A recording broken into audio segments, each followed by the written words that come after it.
আমরা এই চাঁদাবাজ, এই লুণ্ঠন, এই সন্ত্রাসকে লাল কার্ড দেখাবো ইনশাআল্লাহ আগামী 12 তারিখ। পারবো তো ইনশাআল্লাহ?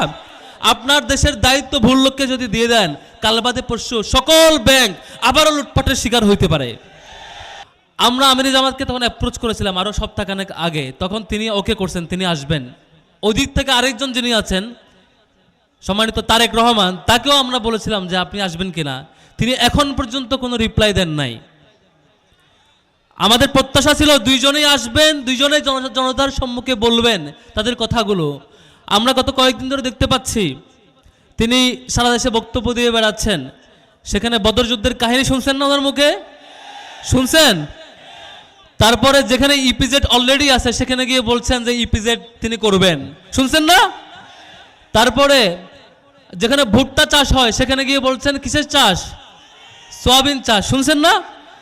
এই যে ভয়াবহ অবস্থা, আমি আশাবাদী ছিলাম পার্সোনালি যে হচ্ছে অন্তত তিনি বাংলাদেশ নিয়ে স্টাডি করে আসছেন, যে তিনি বাংলাদেশের সামনে হাল ধরতে চাচ্ছেন এবং সেই অনুযায়ী তিনি পলিসি নেবেন। তিনি যশোরে গিয়ে বললেন যে চিনিকল যেগুলো বন্ধ হয়ে গেছে সেগুলো তিনি চালু করবেন, অথচ ওখানে চিনিকলে ছিল না।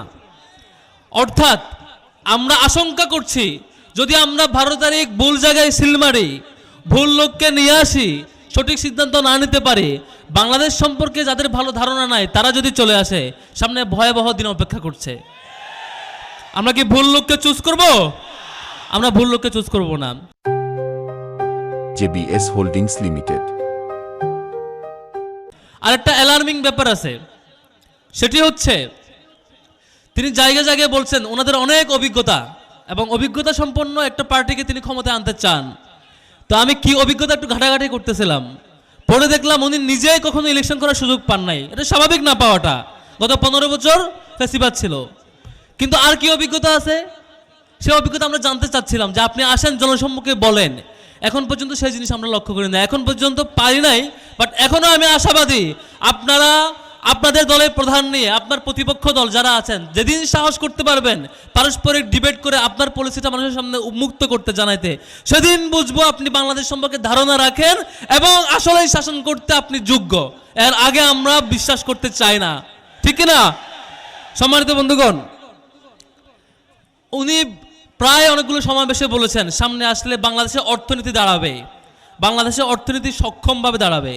আমি দেখলাম একটু আগে রনি ভাই বলেছেন, সেটি হচ্ছে তাদের প্রার্থীদের মধ্যে অলমোস্ট 60% প্রার্থী হচ্ছে ঋণখেলাপিতে অলরেডি আক্রান্ত।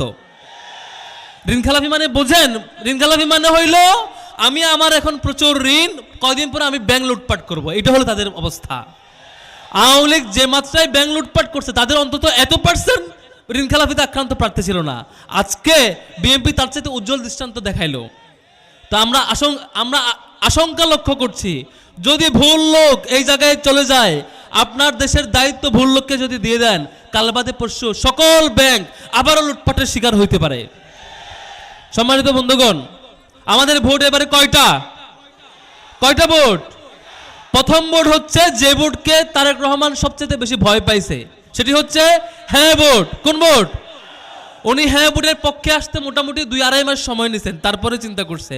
যখন দেখে সব মানুষ হ্যাঁর পক্ষে চলে আসছে তখন তিনি আর না এসে পারেন নাই। তাহলে আমরা আগামী 12 তারিখ প্রথম ভোট কোন ভোট হবে? হ্যাঁ মানে আজাদি, হ্যাঁ মানে কি? আর না মানে গোলামি, না মানে কি? আমরা আজাদির পক্ষে আছি ইনশাল্লাহ।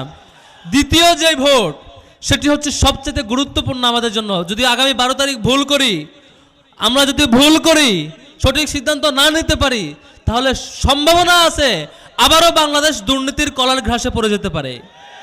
সম্ভাবনা আছে যে চাঁদাবাজি এবং লুটতরাজ এখন তারা নিজেদের উদ্যোগে করছে, নিজেরা সিন্ডিকেট করে, সেটি রাষ্ট্রীয় বাহিনী ব্যবহার করে দেশব্যাপী চাঁদাবাজকে তারা ছড়াই দিতে পারে।